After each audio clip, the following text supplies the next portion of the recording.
So ISFJs are also sensing and feeling, and 1/4 of our MBTI personalities are going to be part of this, and they are part of the relating piece of their personality.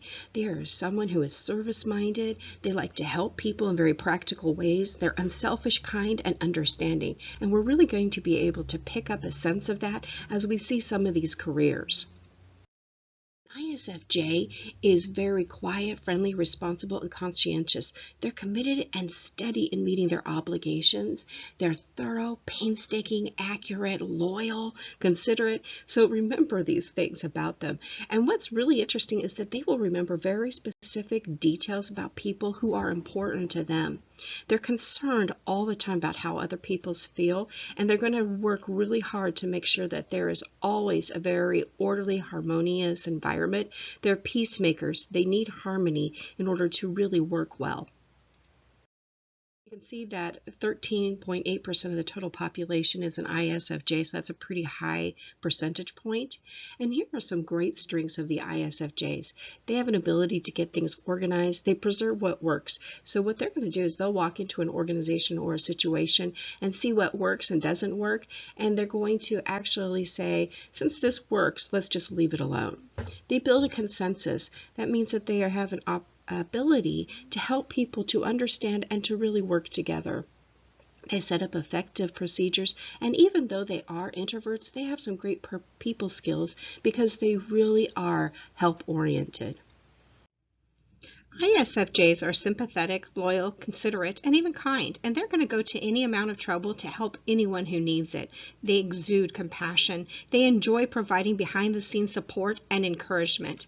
And when it comes to an organization or a work environment, they're going to take the practical needs of everybody into account.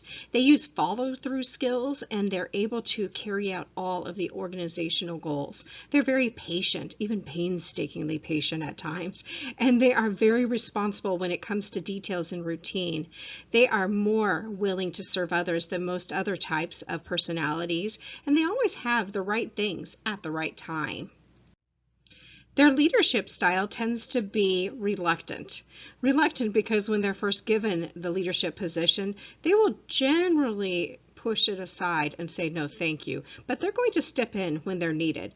They expect themselves and others to comply with all the needs of an organization and their structure. They're going to use their personal influence, and they follow traditional procedures and standard operating procedures conscientiously. Rules are very important to them.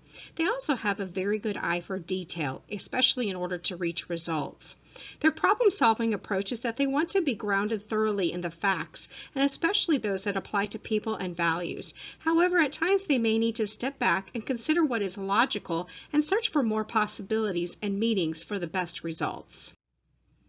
Their work environment is one of a security and predictability and independability.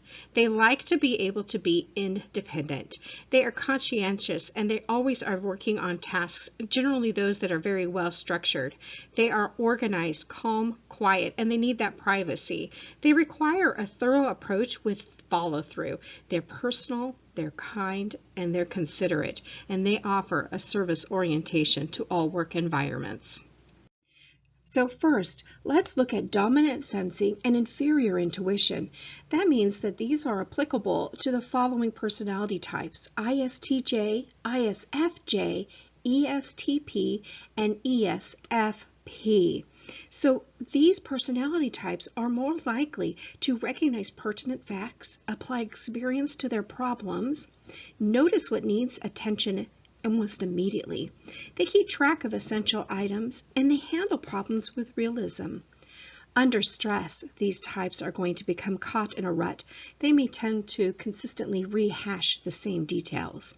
They get stuck. They lose common sense, and they cannot find a way out of their problems. They have difficulty seeing any kind of solutions. They will view all future in negative terms, and they're going to become very pessimistic.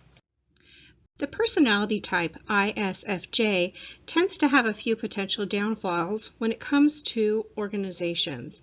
They are overly cautious, and especially when it comes to the future, and they are not always seen sufficiently as being tough-minded, especially when they present their opinions, their decisions, and their views to others. They're undervalued because they tend to be very quiet, and they almost have a self-effacing style to themselves. And they overly rely on their own experiences and not very flexible in situations that others require. There are room for personal development, though. They may need to work at taking risks and seeing the future in a positive way, maybe more globally. And they need to be more assertive and more direct. They can learn to publicize and spotlight some of their accomplishments and work on remaining open to new ideas and ways of doing things.